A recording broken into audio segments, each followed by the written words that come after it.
Yes वो उसी sigma से, yes this good question. DF क्या चीज है? उसी सिग्मा की वजह से जो डी ए फोर्स एरिया पे फोर्स प्रोड्यूस हो रही है, यानी sigma acting on d A. So sigma तो स्ट्रेस इंटेंसिटी है ना, इंटरनल फोर्स की इंटेंसिटी है ना। तो if sigma if you wanted to calculate, ये तो हमने लास्ट टाइम भी शायद डिस्कस किया था कि if stress is known and the area on which it is acting is known, so then you can calculate the force as stress into area। ठीक है, ये डिस्कस किया था ना लास्ट टाइम, तो ये हमने उसी से लिखा है डीएफ। अच्छा अभी उसकी तरफ हम आ रहे हैं कि उसको लिखना कैसे है। डीएफ की जगह मैं लिख रहा हूं sigma d A into y area. ठीक हो गया। अच्छा ये जो जरा देखिएगा, डीएफ जो प्रोड्यूस कर रहे मोमेंट, उसकी सेंस ये है, ये sense agree about the neutral axis, ऐसे ही है, ये वाली सेंस है जो आपको यहां नजर आ रही है। यही इसका रिजल्टेंट जो मैं आपको 10 किलोमीटर बता रहा था ना, वो इस तरह का शो हुआ है यहां पे।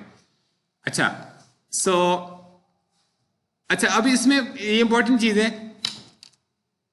जब हम किसी मोमेंट क्वांटिटी को कैलकुलेट कर रहे होते हैं, मैं आपको इधर से एग्जांपल देता हूं। हमने इसी को पॉजिटिव माना हुआ ना, जो मैंने आपको ये दिखाया हुआ है, ये वाला।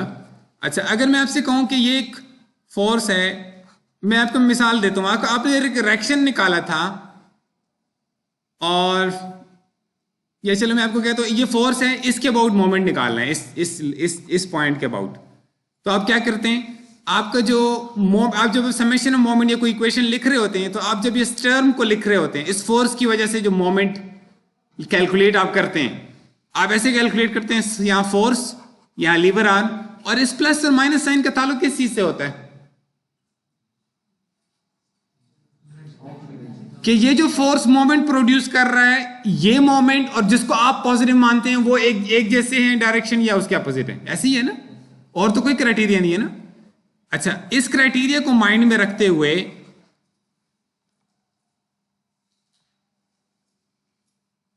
Now let me write down the.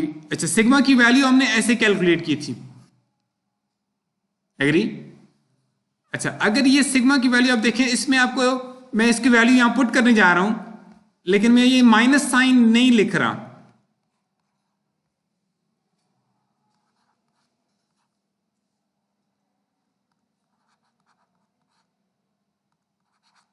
मैं माइनस साइन नहीं लिख रहा हूं। क्यों नहीं लिख रहा हूं? मैं एक मोमेंट कैलकुलेट कर रहा हूं, जिस मोमेंट के प्लस और माइनस का ताल्लुक इससे नहीं है कि वो जो फोर्स आ रही है वो उसकी डायरेक्शन क्या है, उसका ताल्लुक जो मोमेंट प्रोड्यूस हो रहा है उससे, और वो मोमेंट हमने देखा पॉजिटिव है, डीएफ की वजह से जो प्रोड्यूस हो रहा है, जहां जहां हमने डीएफ कंसीडर किया हुआ है, ऐसे ही है ना? नहीं, इसलिए हमने वो साइन नहीं लिखा।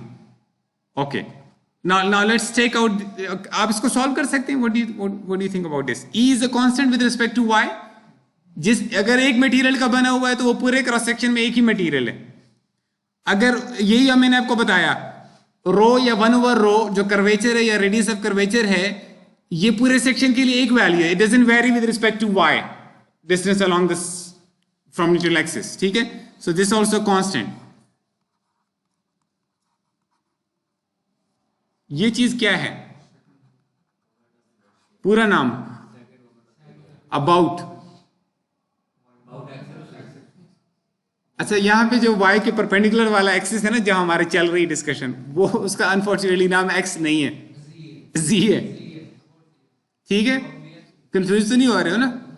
ये जो y का डिस्टेंस लिया था, ये किस एक्सिस से लिया था? z से लिया था ना। x तो है ही बिल्कुल डिफरेंट चीज ना, इसमें लॉन्गिट्यूडनली वो रन कर रहा है। Did you get the point? So we are writing I ji for this, आई जी।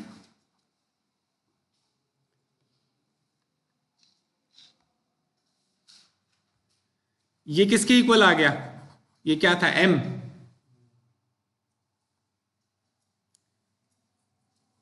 अगर मैं इससे 1/रो को अलग से लिखना चाहूं तो क्या लिख सकता हूं? m और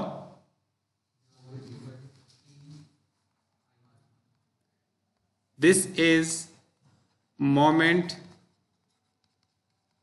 कर्वेचर लिख लो इसको, relationship for beam which obeys कौन सा लॉ? Hooke's law. अगर आप माइंड ना करें तो मैं इसको for a beam in its elastic range, क्योंकि इलास्टिक रेंज में वो प्रोपोर्शनल लिमिट उसकी एक हो ही नहीं, उसकी इलास्टिक लिमिट के अंदर अंदर, इलास्टिक रेंज के अंदर अंदर हुक्स लॉ वैलिड होगा। यानी मैं ब्रैकेट में लिख देता हूँ हुक्स लॉ वैलिड। यानी जब ये बीम अपनी इलास्टिक रेंज में होगा, यानी इलास्टिक रेंज में सिंपली मतलब है कि जो सिग्मा कैलकुलेट आप कर रहे हैं ना, वो सिग्मा जब तक सिग्मा यील्डिंग से कम है तब तक वो इलास्टिक लिमिट में होगा ना। इलास्टिक का ताल्लुक हमेशा उस सिग्मा के साथ होता है कि वो जो सिग्मा प्रोड्यूस हो रहा है वो उस प्रोपोर्शनल लिमिट से कम है या बड़ा है, बस छोटा है या बड़ा है, ये बस इसका ताल्लुक है। Now we have been able to relate, यानी हम ये इससे ये कह रहे हैं कि अच्छा इससे आपको क्या चीज नजर आ रही है इस रिलेशनशिप से? This is curvature.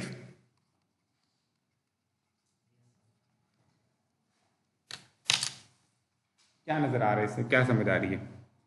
अगर एक ही बेंडिंग मोमेंट लगे और दो डिफरेंट बीम्स आपके पास, एक बीम लेट से स्टील का बनाओ और दूसरा बीम इसका बनाओ फोम का, तो सेम बेंडिंग मोमेंट जब ये इनके अंदर होगा किसी भी सेक्शन पे, तो उस सेक्शन पे जो कर्वेचर होगी, ये कर्वेचर, ये ज्यादा कर्व है, ये कम कर्व है, ये कम कर्व, ठीक है, समझ रहे हैं ना? कर्वेचर की साइंस है ना आपको। तो उस स्टील बीम में कम कर्वेचर प्रोड्यूस होगा। क्यों? अभी हम एज्यूम कर रहे हैं कि दोनों के एक जैसे मोमेंट ऑफ इनर्शिया है। ये क्यों? यस, मॉडुलस ऑफ इलास्टिसिटी ई की वैल्यू स्टील के लिए बहुत बड़ी है कंपेयर टू दिस फॉर्म, ठीक। इस वजह से ये फॉर्म सेम, जब इसी फॉर्म और अगर इसी तरह का मैं मोटा स्टील का सेक्शन उठाता जिसमें शायद उठाने में मेरे लिए मुश्किल होता और उसको मैं बेंड क्या करता वो तो आपको नजर ही नहीं आना था ना। तो जितना उसको अगर मैं इतने मोमेंट अप्लाई कर लेता मोमेंट, तो ये क्यों ज्यादा बेंड हो रहे हैं? इसको मॉडुलस ऑफ इलास्टिसिटी कम है, इसमें कर्वेचर ज्यादा प्रोड्यूस हो रहे for same bending moment. Similarly अगर आप ई कांस्टेंट कर दें, यानी दोनों मटेरियल बीम के आप दोनों सेम मटेरियल के बने हो, लेट्स से मेरे पास फॉर्म है तो मैं कहता हूं दोनों फॉर्म के बने, एक इतना बड़ा हो और एक इतना सा हो, या चलो आपके ऊपर है ये इतना हो और दूसरा इससे भी बड़ा छोटा सा हो, ठीक, इतना करके। तो जाहिर है जिसका सेक्शन बड़ा है, क्रॉस सेक्शन, उसका शायद मोमेंट ऑफ इनर्शिया भी बड़ा होगा। जिसका सेक्शन छोटा है, खासतौर से जो डेप्थ है, जिसकी depth specially moment of inertia, आपने रेक्टेंगुलर सेक्शन का रट लगाया कि नहीं लगाया? रेक्टेंगुलर सेक्शन का बोलो जी के 4 ठीक है, पता नहीं समझ के आई नहीं, लेकिन बी डी के 4 ठीक है। वैसे मैं आम तौर पे आपको बताता जाता हूं, जो बी आप कह रहे होते हैं ना इस बी डी के 4, वो जिस एक्सिस के अबाउट आप फाइंड कर रहे हो उसके पैरेलल वाली डायमेंशन होती है। अगर मैं इस एक्सिस के अबाउट इसको फाइंड कर रहा हूं तो इसकी डायमेंशन ये पैरेलल, इसको मैं बी मानूंगा, और जो perpendicular to the reference axis उसको मैं क्या कहूंगा? बी, ठीक है। ये अगर ये बीडी क्यू रटा लगाया तो ये भी याद कर लो साथ में, ठीक है, क्लियर हो गया। और ये किस एक्सिस के अबाउट है? रेक्टेंगल के अपने सेंट्रल एक्सिस के अबाउट, ठीक हो गया, सही है। रटा लग जाएगा ये। मैं इसलिए रटा कह रहा हूं कि ये आपने इंजीनियरिंग मैकेनिक्स में पढ़ना था, अब पता नहीं, ठीक है, सही है, आपको आता है, मुझे पता है वो।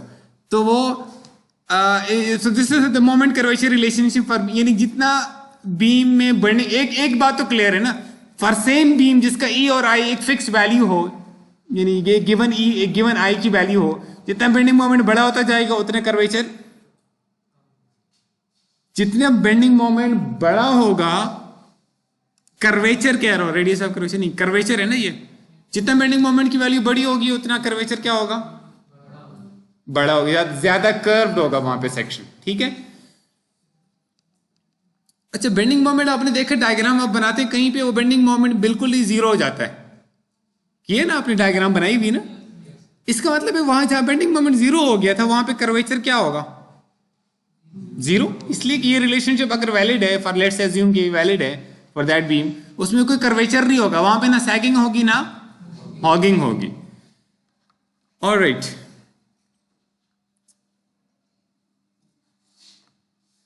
Now one last step in this process is, हमने ये रिलेशनशिप जो ऊपर डेवलप किया था ये वाला, I want to go back to that relationship, और मैं यहां पे रीराइट कर लेता हूं, चलें, E equal to minus, sorry E नहीं, sigma, sigma equal to minus E over rho times Y, यही है।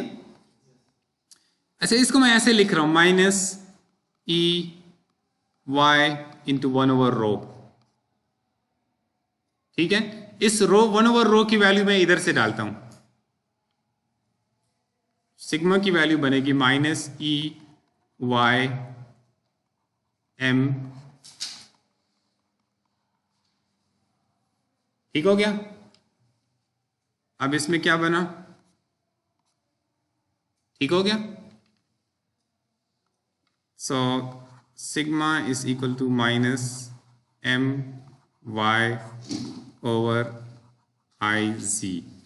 अच्छा, अगर अब गुस्सा ना करें तो मैं यहाँ पे सिग्मा के साथ एक सबस्क्रिप्ट लिखना चाह रहा हूं, क्या लिखना चाहिए वैसे आपके साथ, आपके ख्याल में? जो इस नॉर्मल स्ट्रेस की डायरेक्शन है ना, वो वाली डायरेक्शन में मैंने इसको लिखना है, एक्स। Very good. अगर आपको यकीन नहीं आ रहा तो यहां देख लो, सिग्मा की डायरेक्शन क्या है, इसी एक्स के या अलॉन्ग या अपोजिट को छोड़ दे, लेकिन इसी के यानी अलॉन्ग बन रहा है ना, ऐसे ही है ना, सिग्मा एक्स, ठीक है, एग्री। अच्छा, इस m के साथ मैंने कुछ लिखा नहीं है, लेकिन अगर आप मुझे इजाजत दें तो मैं इसके साथ एक और चीज लिखने जा रहा हूं, just to make it more clear, mz लिख रहा हूं इसके साथ, क्योंकि ये अबाउट z एक्सिस था ना। सो दिस इज, ये जो मैंने ऊपर हेडिंग डाली थी ये वाली, ये हमने वो फार्मूला डिराइव कर दिया है।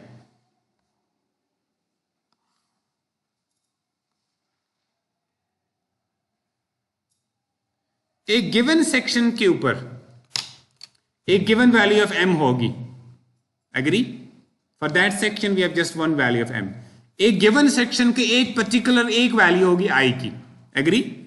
इसका मतलब है अगर हम एक गिवन सेक्शन की बात करें तो उस पे जो स्ट्रेस की variation, it only depends upon कि वो जो आप फाइंड कर रहे हैं उसकी लोकेशन क्या है न्यूट्रल एक्सिस के लिहाज से, जो कि y के अंदर हमने रिप्रेजेंट किया हुआ है।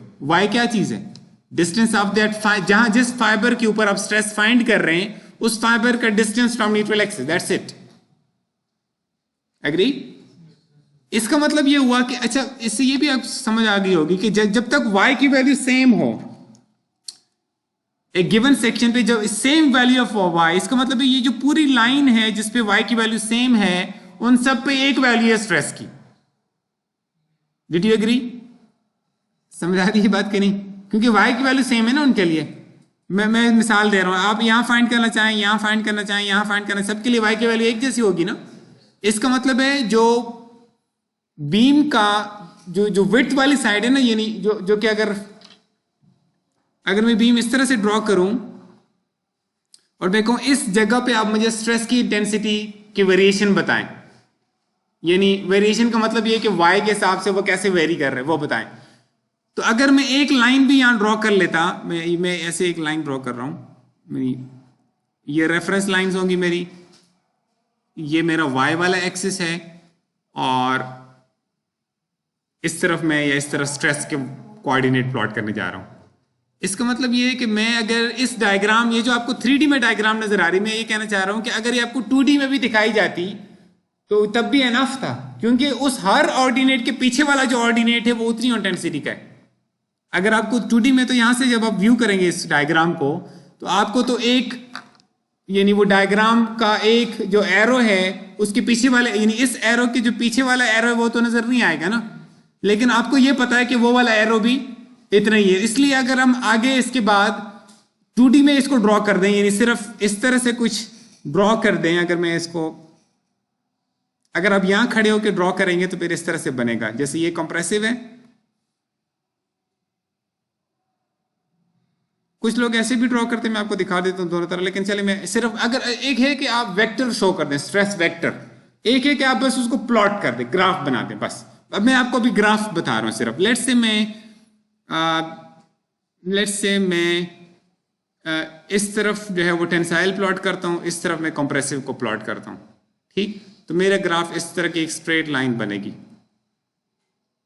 इस तरह की मेरा ग्राफ इस तरह का एक लाइन बनेगा, जिसमें ये जो पॉइंट है ये न्यूट्रल सरफेस के ऊपर लाई करता है। या चलो न्यूट्रल एक्सिस क्या है, न्यूट्रल एक्सिस वैसे एक सेक्शन के अंदर नजर आता है, इसमें सेक्शन नहीं नजर आ रहा। ठीक हो गया, क्लियर? ड्रॉ कर सकते हो ना? अगर आपसे मैं कहूँ कि मुझे बेंडिंग स्ट्रेस की डिस्ट्रीब्यूशन दिखाएं, इस सेक्शन पे भी यही शेप है, इस पे भी यही, वैल्यूज डिफरेंट हो सकती हैं। मतलब किसी की शेप कुछ ऐसे बन सकती है, किसी की शेप छोटी हो सकती है, क्योंकि वहां बेंडिंग मोमेंट्स की वैल्यूज डिफरेंट होगी ना डिफरेंट सेक्शंस पे, लेकिन इन सब की शेप यही रहेगी जो मैंने आपको यहां दिखाई है। ठीक हो गया? Now let's apply it. अच्छा, इसी का एक स्पेसिफिक एग्जाम्पल देखिएगा। हमने ये तो डिराइव कर लिया, अब मैं वो सबस्क्रिप्ट मैंने हटा दिए, बार बार मैंने लिखना है, लेकिन आपको पता है कि सिग्मा का मतलब सिग्मा एक्स है, एम का मतलब एम जी है, आई का मतलब भी आई जी है। अगर मैं for y equal to y max, आमतौर पे उसको हम c से रिप्रेजेंट करते हैं, मैक्सिमम वैल्यू ऑफ y को c, sigma max would be equal to minus. अच्छा, अब ये भी डिपेंड करता है कि जो c है ये किस तरफ वाला मैक्सिमम है, कंप्रेशन वाली साइड का मैक्सिमम है या टेंसाइल वाली साइड का मैक्सिमम है। इसलिए ये c भी अक्सर हम, अगर ये नहीं पता चल रहा ना इसके अंदर तो आपको कि ये मतलब ऊपर कंप्रेशन वाली साइड पे कोई मैक्सिमम की तरफ मैं जा रहा हूं या नीचे जा रहा हूं, इसलिए अक्सर, अच्छा रेक्टेंगुलर सेक्शन का तो ये एक होगा ना, मसलन एक रेक्टेंगुलर सेक्शन है, उस ये मैं क्रॉस सेक्शन ड्रॉ किया, ठीक है, ये आपके पास जी एक्सिस है, इसके अंदर तो आपको चूंकि यानी सेंटर में आएगा ना न्यूट्रल एक्सिस, तो जो फारदेस्ट वैल्यू होगी इधर भी इतनी होगी जितनी इधर होगी, यानी टेंशन वाली साइड पे जो y मैक्सिमम बनेगा वो, और कंप्रेशन वाली साइड पे वो एक ही वैल्यू बनेगी। इस तरह का अगर सेक्शन है, लेकिन कुछ सेक्शंस में डिफरेंट भी हो सकता है डिपेंडिंग अपॉन कि उनका न्यूट्रल एक्सिस कहां लाई करता है। इस वजह से C के बारे में जो मैंने C लिखा हुआ है, समटाइम्स हम इसमें दो अलग अलग चीजें लिख लेते हैं, सी टी और सी यस, यानी compression, C for compression, T for tension, अलग अलग भी समटाइम्स हम लिख, यानी maximum compressive force, sorry maximum compressive stress in this section और maximum tensile stress in this section. मैं अगर आपको ऐसे लिखना चाहूं तो ऐसे लिख सकता हूं, सिग्मा टी का जो मैक्स होगा, यानी टेंसाइल में जो मैक्सिमम जो वैल्यू होगी उसकी, वो ऐसे कैलकुलेट होगी माइनस, अच्छा जब मैं कही इसको टेंसाइल रहा हूं, मैं चलो ऐसे पढ़ दूंगा, माइनस एम वाई की जगह मैं लिखूंगा सी टी ओवर आई। और अगर मैं सिग्मा कंप्रेसिव मैक्स की बात कर रहा हूं कंप्रेशन वाली साइड पे, तो मैं, और कंप्रेशन वाली साइड पे फिर ये मतलब ही होगा कि ये आपको एक और y की वैल्यू वहां नेगेटिव होगी ना। चलो मैं प्लस माइनस नहीं कह रहा, मैं इसको टेंसाइल जब कह रहा हूं तो इसका मतलब है कि टेंसाइल है, प्लस माइनस से ये बताना होता है ना स्ट्रेस के कि ये टेंसाइल है ये कंप्रेसिव है, तो मैं टेंसाइल को पॉजिटिव मान रहा हूं, तो मैं इसके साथ बस, आप प्लस माइनस में ना पढ़िएगा क्योंकि फिर आप कंफ्यूज हो जाएंगे। Let's keep it simple.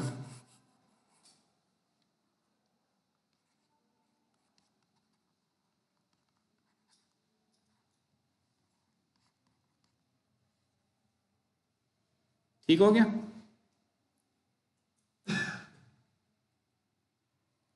अगर हम एब्सोल्युटली बात करें, एब्सोल्युटली से मुराद है कि ये भी एक न्यूमेरिकल वैल्यू बनेगी, ये भी एक न्यूमेरिकल वैल्यू बनेगी, एग्री? तो अगर हम उन दोनों को विदाउट लुकिंग कि ये कौन सा कंप्रेसिव है ये कौन सा टेंसाइल है, बस हम एब्सोल्युटली एक मैक्सिमम वैल्यू देखें, तो फिर हम सिंपली ऐसे भी लिख सकते हैं, sigma max equal to m c over I, where I is the maximum of, where I is, मैं ऐसे लिख देता हूं, C is larger of CT and CB। ठीक हो गया। जैसे स्टील है ना, स्टील की टेंशन और कंप्रेशन में तकरीबन एक जितनी स्ट्रेंथ होती है। मैं ये बात थोड़ी सी कॉशन के साथ कह रहा हूं, लेकिन अभी अभी for the time being this is good enough. ठीक है। सो हम इस तरह के मटेरियल में फिर हम MC और I लिख देते हैं। बस हमें इतना कंसर्न है कि मैक्सिमम स्ट्रेस है कितना, कंप्रेशन में है या टेंसाइल, ये बात ये हमारे लिए let's say for the time being concern नहीं है। सो हम इस तरह से लिख सकते हैं। इस रिलेशनशिप को हम ऐसे लिख लेते हैं, लिख सकते हैं।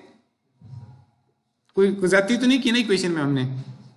इस टर्म को एक नाम देते हैं, जिसको मैं पहले सिंबल लिख देता हूं फिर बता देता हूं क्या है इसका नाम। This is called section modulus.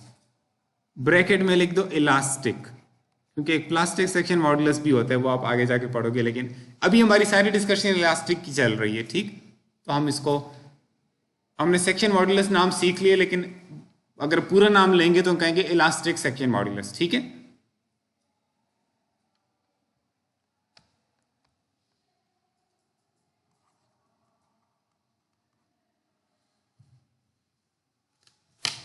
इसका मतलब अच्छा, एक ये I किसी सेक्शन की प्रॉपर्टी है ना, एक गिवन सेक्शन के गिवन I होगा। एग्री क्या नहीं? C किस चीज की प्रॉपर्टी है? सेक्शन की। सेक्शन के न्यूट्रल एक्सिस जो कि सेंट्रोइडल एक्सिस से कोइंसाइड करता है, उससे फारदेस्ट पॉइंट, ये भी सेक्शन की एक गिवन सेक्शन की एक वैल्यू होगी। बस जब तक सेक्शन कोई और नहीं आ जाएगा उसकी यही वैल्यू रहेगी। यानी I और C दोनों जो है वो सेक्शन की प्रॉपर्टीज थी, उनको हमने एक टर्म में कंबाइन कर दिया, इसको नाम दे दिया S, सेक्शन मॉड्यूलस। ठीक हो गया। अब जरा इस इक्वेशन को गौर से देखिएगा। ये बेंडिंग की वजह से नॉर्मल स्ट्रेस प्रोड्यूस हो रहा है, ये बेंडिंग मोमेंट है, और ये क्या चीज है? सेक्शन मॉड्यूलस, जिसका जो कि सोलिली इस चीज पे डिपेंड करता है कि वो जो बीम है उसका क्रॉस सेक्शन की क्या प्रॉपर्टीज है, I और C। ऐसे ही है। एग्री? इसका मतलब ये है कि जिस बीम का, this is important to understand, जिस बीम में for the same bending moment, आप ये लिख सकते हैं फॉर सेम M,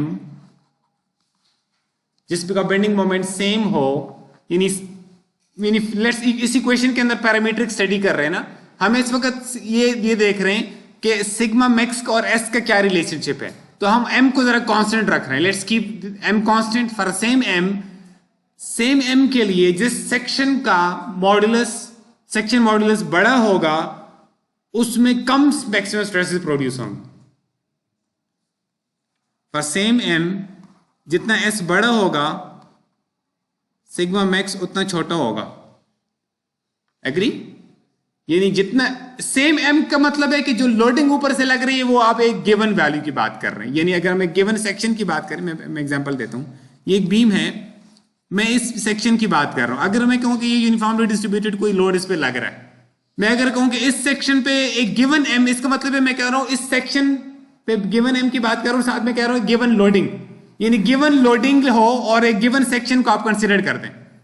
यानी सिंपल सी बात, M कांस्टेंट हो जब तक, तो जिस सेक्शन का S बड़ा होगा उस सेक्शन का सिग्मा मैक्स छोटा होगा।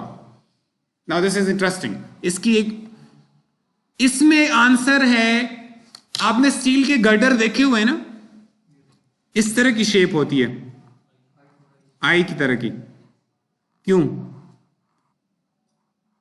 इसके बजाय ये शेप क्यों नहीं होती रेक्टेंगुलर? इसकी वजह ये इक्वेशन है,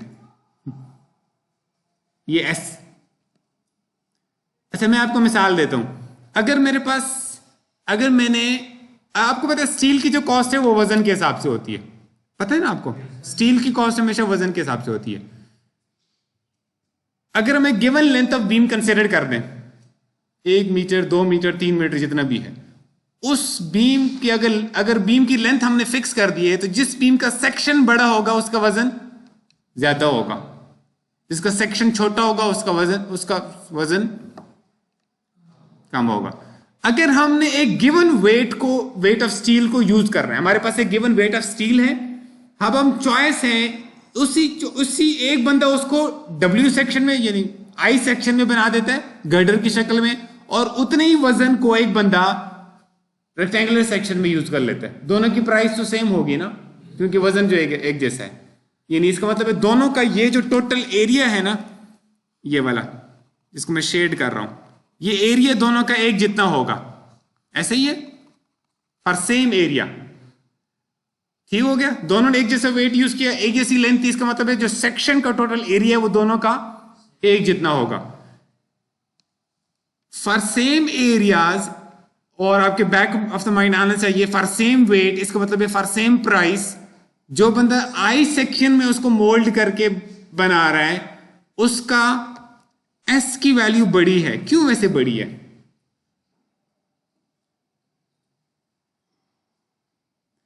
इसका I आप कैसे कैलकुलेट करेंगे?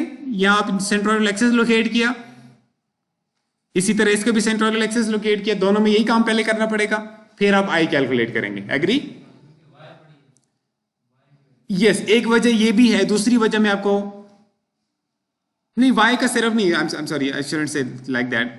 मैं आपको ये बताता हूं अभी, जब मैं इसका I कैलकुलेट करूंगा ना, I, तो I को हमने, अगर आपको रफली कुछ याद हो, इस तरह की डेफिनेशन लिखी थी, यानी एरिया को रेफरेंस एक्सिस से जितना दूर प्लेस कर लिया जाए उतना आपको मोमेंट ऑफ इनर्शिया बढ़ जाता है।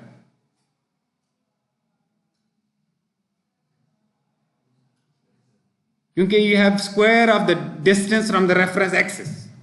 यहां पे ये किया गया, ये सिंपल एक यही बेसिक, और कोई वजह नहीं है गर्डर्स यूज करने की। हर जगह जो गर्डर्स नजर आते हैं ना, इवन कंक्रीट के भी गर्डर्स आपने देखे, सिर्फ एक वजह, बस ये एडवांटेज है उसका, उसके अंदर आप एरिया को न्यूट्रल एक्सिस से फार्दर अपार्ट प्लेस कर लेते हैं, उससे उसके I की वैल्यू बढ़ जाती है। I की वैल्यू बड़ी होगी तो S की वैल्यू बड़ी होगी,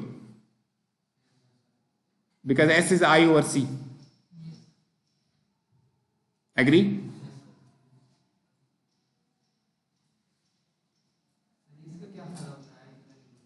सॉरी, I का ये अच्छा ठीक है, आपका सवाल नहीं। फायदा ये है कि हमने दो बंदे थे, दोनों ने एक जितना वजन इस्तेमाल किया, एक ने उसको रेक्टेंगुलर शेप में मोल्ड किया, एक ने I शेप में मोल्ड किया। ठीक है, वो दोनों ने अपनी अपनी बीमें बना दी। लेट्स से उन दोनों ने एक जैसे लोड को रेजिस्ट करना था, इसका मतलब है उस दोनों की बेंडिंग मोमेंट डायग्राम की शेप एक जैसी थी। For a given M, for a given loading, जिसने गर्डर यूज किया है उसका सिग्मा मैक्स की वैल्यू छोटी होगी, और जिसने रेक्टेंगुलर सेक्शन यूज किया उसका सिग्मा मैक्स की वैल्यू बड़ी होगी, छोटे S की वजह से। मैं आपको ऐसे लिख देता हूं, इसका अगर आप देखें S बड़ा है, sigma max for the same M छोटा होगा, और इस केस में इसका S छोटा है, फॉर सेम बेंडिंग मोमेंट बात हो रही है, इसका सिग्मा मैक्स बड़ा होगा। इसका मतलब है ये वाला मटेरियल पहले यील्डिंग पे पहुंच जाएगा, इसलिए कि जैसे जैसे बेंडिंग मोमेंट बढ़ रहा है सिग्मा की वैल्यू बढ़ेगी। रेक्टेंगुलर सेक्शन का एक गिवन M के लिए सिग्मा मैक्स बड़ी वैल्यू है, वो जल्दी सिग्मा यील्ड पे पहुंच जाएगी, वो जल्दी फेल होगा। मटेरियल एक जैसा है, the only difference is section. और वो सेक्शन में डिफरेंस क्यों है? सेक्शन मॉडुलस में डिफरेंस है। हाँ, उसका एरिया जो प्लेस किया गया है वो रेफरेंस एक्सिस के करीब है। मैं आपको एग्जांपल देता हूं, एक ये रेक्टेंगल है और दूसरा रेक्टेंगल उतने ही एरिया का है लेकिन इस तरह का रेक्टेंगल है।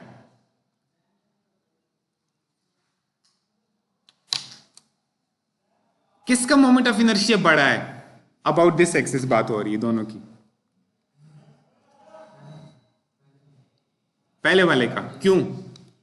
उसका एरिया फार्दर अपार्ट रखा गया। आप फार्मूले रटने से आप ये भी कह सकते हैं कि उसका बी डी क्यूब ओवर 12 में डी की वैल्यू बड़ी है तो लिहाजा वो डी का क्यूब है, तो वो ठीक मैथमेटिकली ठीक है। लेकिन जितना आप रेफरेंस एक्सिस से एरिया फार अपार्ट प्लेस करते जाएंगे और आपका आई की वैल्यू बढ़ेगी, जितना आप उसके चिपकाते जाएंगे आई के साथ करीब चिपकाने का मतलब करीब करते जाएंगे उतना आई की वैल्यू छोटी होती जाएगी, और बेंडिंग में वो सेक्शन उतना ही लेस इफेक्टिव होगा। आपको ये जो बीम नजर आ रहा है इसकी डेप्थ, या आपने जितनी भी बीम्स जिंदगी में देखी हैं, ज्यादा से ज्यादा ये हो जाएगा कि डेप्थ की वैल्यू सेम हो जाएगी विड्थ की। ज्यादातर बीम्स का आपने ये देखा होगा कि उनकी डेप्थ ज्यादा होती है, विड्थ कम होती है, विड्थ के मुकाबले में डेप्थ ज्यादा होती है। उसकी यही वजह होती है जो मैं आपको बता रहा हूं, we have to increase its section modulus. आपने जैसे ये पढ़ा हुआ है ना, एक्सियल के केस में आपने ये पढ़ा हुआ है, पढ़ा हुआ है ना, पूरे सेक्शन पे एक यूनिफॉर्म स्ट्रेस, बस कोई डिस्ट्रीब्यूशन नहीं है। जैसे एक्सियल स्ट्रेस में जितना बड़ा एरिया होगा फॉर अ गिवन लोड, उसमें उतना कम स्ट्रेस प्रोड्यूस होगा। मैं मिसाल दे रहा हूं, एक ये मैं इसको खींच रहा हूं और एक इसका छोटा सा बच्चा बना दूं, उसको खींचूं इसी मटेरियल का, तो जो इसका एरिया बड़ा है ना, तो सेम पी लगाने से इसमें कम स्ट्रेस प्रोड्यूस हो रहा है। अगर इसका छोटा सा बच्चा बना दूंगा और उसका छोटा सा एरिया, क्रॉस सेक्शनल एरिया बचेगा, सेम पी के लिए उसमें ज्यादा स्ट्रेस प्रोड्यूस होगा ना। जो काम, this is very important to understand, जो काम क्रॉस सेक्शनल एरिया कर रहा है एक्सियल के अगेंस्ट, वही काम बेंडिंग में सेक्शन मॉड्यूलस कर रहा है बेंडिंग के अगेंस्ट। यानी जैसे ट्रस है ना, ट्रस में एक्सियल स्ट्रेसेस होती हैं, या टेंसाइल या कंप्रेसिव, और तो कुछ नहीं होता ना। ट्रस मेंबर आपने पढ़े होंगे ना, तो ट्रस मेंबर का डिजाइन इसकी बेस पे होता है कि एरिया बड़ा से बड़ा होगा तो वो इसका जो, अगर सेम मटेरियल हो तो उसका मतलब है उसका हमें वो इतना बड़ा एफिशिएंट सेक्शन होगा। बेंडिंग में this is not true. Bending में खाली एरिया बड़ा होना काफी नहीं है, उस एरिया से जो मोमेंट ऑफ इनर्शिया और उससे भी आगे असल जो चीज है वो सेक्शन मॉड्यूलस बड़ा होना चाहिए। अगर वो बड़ा नहीं हो रहा तो कोई फायदा नहीं है उस बीम का। इस वजह से हम स्केल दें जल्दी से यार, आप एक बार स्केल लेके आए थे।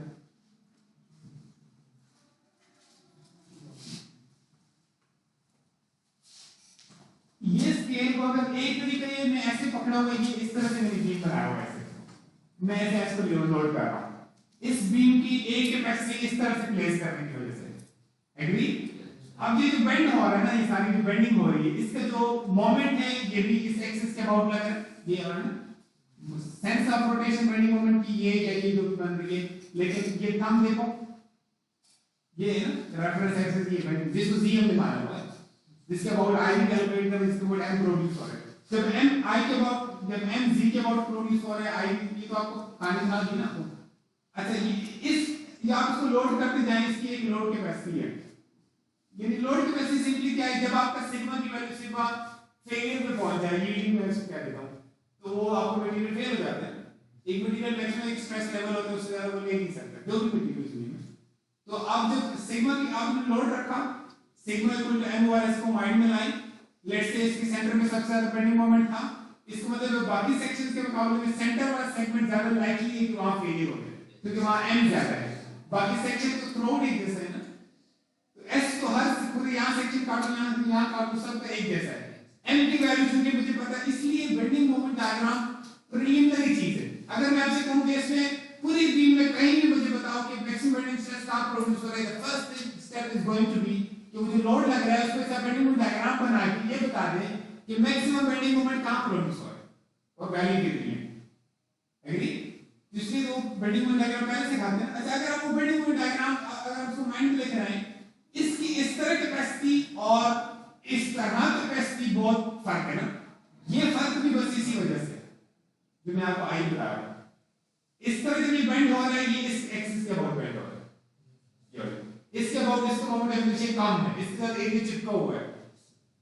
जब मैं ऐसे बेंड करने की कोशिश करता हूं, मैं कर नहीं पा रहा हूं इसको, तो वही मटेरियल वही चीज जब मैं ऐसे बेंड कर रहा हूं, तो अब ये मैं बेंडिंग कर रहा हूं इसके अगेंस्ट, इसके अबाउट, ये इसका रेफरेंस एक्सिस, ये एक्सिस, इसके अबाउट इसका मोमेंट ऑफ इनर्शिया वही उसी मटेरियल में जाता है।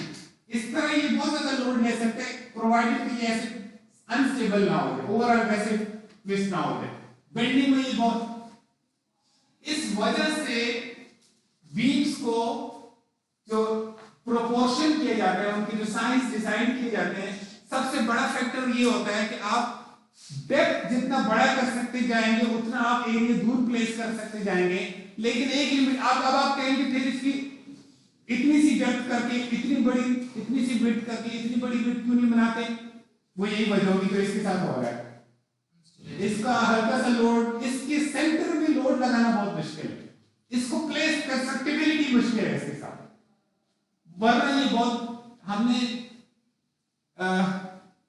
कुछ हफ्ते, अब तो पता नहीं देखा हमने, कुछ साल पहले की बात है, हमने ब्रिज बिल्डिंग कंपटीशन एक करवाया, उसमें some students were so intelligent enough, उन्होंने वो जो आइसक्रीम स्टिक्स दी हुई उनको हमने कहा उनसे बनाना है, तो उन्होंने वो जो आइसक्रीम स्टिक्स जोड़ी ना, वो स्टिक को उन्होंने इस तरह से नहीं जोड़ा, इस ओरिएंटेशन में उन्होंने ऐसे जोड़ा, लेकिन एक नहीं जोड़ा, 2-3 करके जोड़ दिए, तो जो आइसक्रीम वो टूटी ना आ जाए, हम सबसे पहले बना दिए, फिर हमने स्टेज पे उसको हर एक रखते गए ट्रस को और देखते कौन सा वो किसका ज्यादा लोड लेगा, तो वो टूटी नहीं जा रहा था, उसका हमने वो बहुत ज्यादा बेंड हो गया, लेकिन एंड में हमने उसको इसलिए फिर कह दिया कि ये आपकी बहुत ज्यादा बेंडिंग हो गई, लिहाजा अब ये टूटा नहीं है, लेकिन हम इसको बल्कि हाँ सॉरी, उसका वो एक जगह से कहीं उन्होंने कनेक्शन ठीक नहीं लगाया था, जोड़ा ठीक नहीं, तो वो एक उसमें से फ्लाई कर गया, otherwise that was not going to fail just because of this concept. Did you get it? अब अगर आपको मैंने आपको कॉन्सेप्ट बता दिया, मैं लाजमी इसके आपसे एप्लीकेशन एक्सपेक्ट कर रहा हूं कि आपको इसकी समझ आए, ठीक हो गया? अब जरा मैथमेटिकल चीजों पे आ जाएं। फार्मूला हमारे पास आ गया, मैक्सिमम की भी हमने डिस्कशन कर ली है, एप्लीकेशंस भी हमने डिस्कस कर ली है, गर्डर्स क्यों होते हैं, रेक्टेंगुलर सेक्शंस क्यों नहीं होते, एटसेट्रा, हमने हर चीज को उनको डिस्कस कर लिया। Now let's look at some quick numerical problems. ये आसान सा है, आप इसको खुद देख लीजिएगा, ठीक है, मैं इसको डिस्कस नहीं कर रहा हूँ। ये जो डेरिवेशन डिस्कस की है उसी से आपको ये मैं एक्सपेक्ट कर रहा हूँ आपको खुद आ जाना चाहिए। Let's look at this problem, may be simply supported beam है 6-26A फिगर, ये वाली फिगर, और वो कह रहा है कि सेक्शनल एरिया उसका ये है, इस बीम का क्रॉस सेक्शन है ना, ये जो आपको मैं अभी बात कर रहा था गर्डर टाइप, इसका ये आई की शक्ल है, लेकिन आगे जाके 5th सेमेस्टर में इसका नाम आप याद कर लीजिएगा, बस अभी से मैं बता देता हूँ इसको, अगर आपने पहले नहीं सुना होगा। W सेक्शन सुना हुआ है नाम, आपको पता भी चला कि मैंने क्या कहा है? नहीं चला? ये जो हमने आई सेक्शन जिसको आप कह रहे हैं ना, जिसकी शक्ल आई की तरह की होती है, ऐसे आई में 2 होते हैं, मैं चलो क्विकली आपको बता देता हूँ बस। एक आई इस तरह की होती है और एक आई सेक्शन कुछ इस तरह के होते हैं। अच्छा, इसके जो कंपोनेंट्स हैं उनके नाम भी आप सीख लें। ये जो आपको नजर आ रहा है, जिसको मैं रेड में करने जा रहा हूं, दिस इज कॉल्ड फ्लैंज। नीचे भी ये भी फ्लैंज है, और ये जो आपको नजर आ रहा है, दिस इज कॉल्ड वेब। ठीक हो गया? और प्लेटें यार स्टील की, छोड़ो डिफरेंस, नाम है इसके यार बस। मैंने ये नहीं कहा कि फ्लैंज फ्लैंज क्यों होता है, मैंने वेब वेब की हाँ अच्छा वो डिफरेंस अब बताने लगूं, सॉरी वो बहुत बताने लगूं, पहले ये बताना था ना, इसलिए जिसका ये जो फ्लैंज है, जिसका फ्लैंज वाइड हो, इसको कहते हैं वाइड फ्लैंज सेक्शन, या शॉर्टकट बोलते हैं W section, normally W section बोलते हैं इसको। ये W सेक्शन है, और इसको आप I सेक्शन कहना चाहें तो कह दें।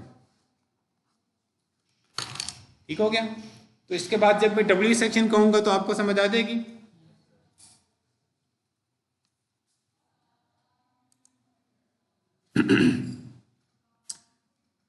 अच्छा, लेट्स अंडरस्टैंड द प्रॉब्लम क्या है। Determine the absolute, look at the statement, absolute maximum bending stress in the beam. इसका मतलब क्या है?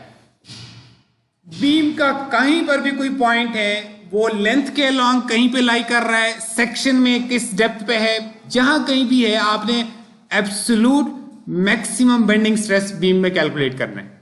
समझ आ गई?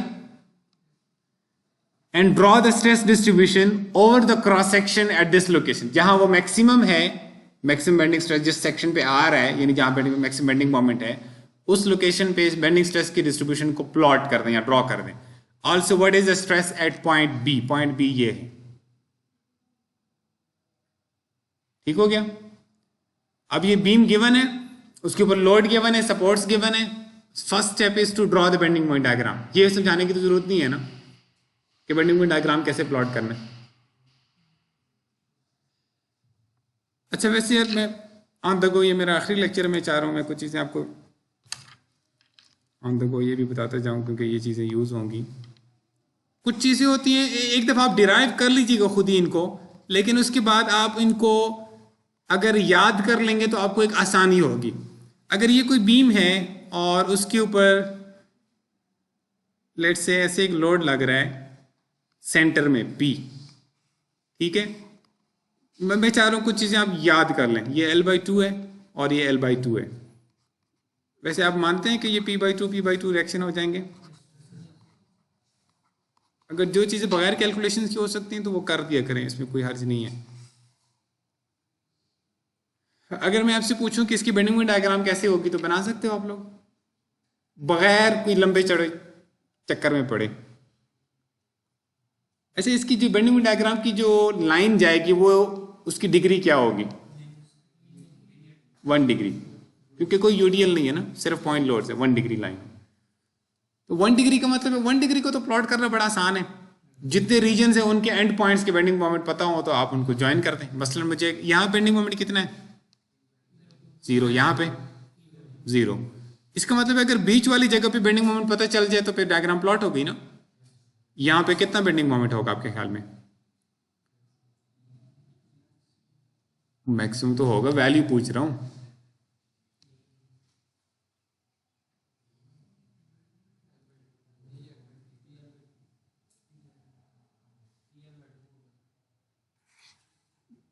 इधर P/2 है मेरे ख्याल से, अगर आप इसको मिस कर रहे थे।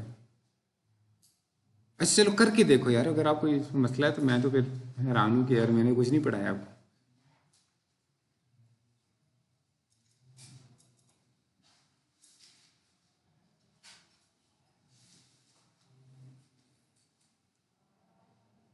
मिड स्पैन पे सेक्शन काटे, पी उसमें आए या ना आए उसका मोमेंट 0 आना है उस सेक्शन के अबाउट। उससे कंफ्यूज ना हो जाना कि लेफ्ट पे काटना है या right to the left of P काटना है या right to the right of P काट। तो बड़ा आसान सा है यार।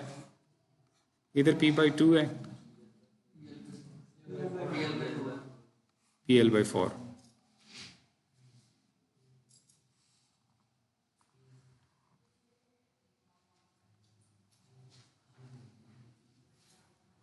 ठीक है, ये समझ तो मेरे ख्याल में आ जानी चाहिए, लेकिन इसको रट भी लो। समझ रहे हो? इसको रट भी लेना कि ये अगर सिंपली सपोर्टेड बीम हो, सेंटर में लोड लगे तो वो इस तरह की डायग्राम की शेप बनती है और PL/4 वैल्यू होती है। ठीक है, और अगर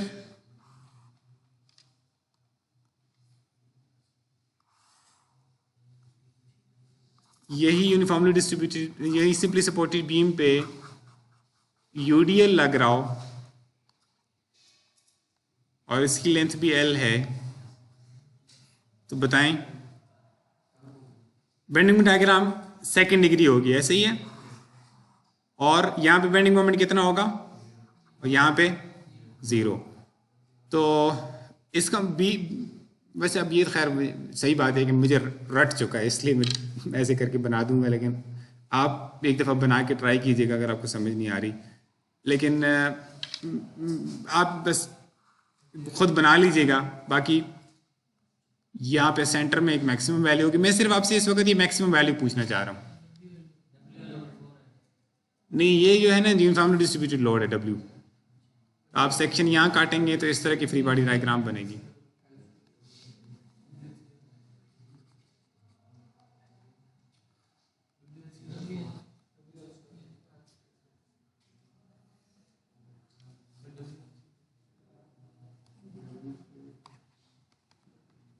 WL/2 times L/2 minus WL into L/2। ठीक है कि नहीं? WL²/4 minus WL²/2 कितना बन गया? अच्छा सॉरी, यहाँ पे ये भी रह गया, यहाँ पे भी L/2 था, है क्या हुआ, कैंसिल तो नहीं हो रहा है? WL/2 into L/2 minus this is WL/2 into, yeah, this is L/4, so this is WL square by 8.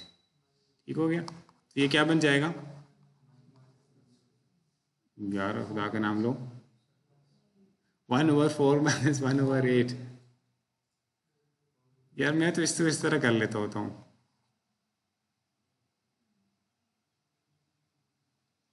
बता दो ना फाइनल आंसर क्या बनेगा। WL square by 8। यार क्या हो गया, ये भी रट लो, रट लिया। मैं आपसे कॉन्सेप्ट तो मैं शायद आपको पूरे पूरे पढ़ा ही रहा हूँ, मैंने कुछ रट्टे भी आपसे याद करवाने, क्योंकि खाली कॉन्सेप्ट मैंने देखे ज़िंदगी में काम नहीं आते, कहीं ना कहीं रट्टे जो है ना लगाने पड़ते, समझ रहे?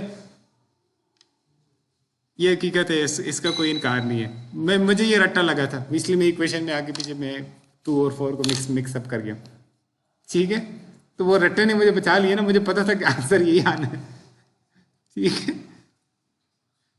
तो you must remember some of these things. ये डायग्राम की शेप याद होनी चाहिए, ये ऑर्डिनेट याद होना चाहिए कि ये अब सेंटर में मैक्सिमम है और WL स्क्वायर बाय 8 है। इसी तरह इनके शेयर फोर्स में बेंडिंग में डायग्राम, ठीक है, खुद ही रट लेना, ठीक है? बना के फिर रट लेना, बनानी भी खुद है फिर रटनी भी खुद है, ठीक है? वो सवाल करो जो मैंने दिया था, नोट नहीं किया आपने? सिंपली सपोर्टेड बीम ड्रॉ करो, करो यार, मैं सारा कुछ मैं करूंगा। सिंपली सपोर्टेड बीम ड्रॉ करके 6 मीटर स्पैन है। रिकॉर्डिंग बंद कर दूं क्योंकि मैं लिख नहीं रहा हूं, चलो स्टॉप कर रहा हूं अभी।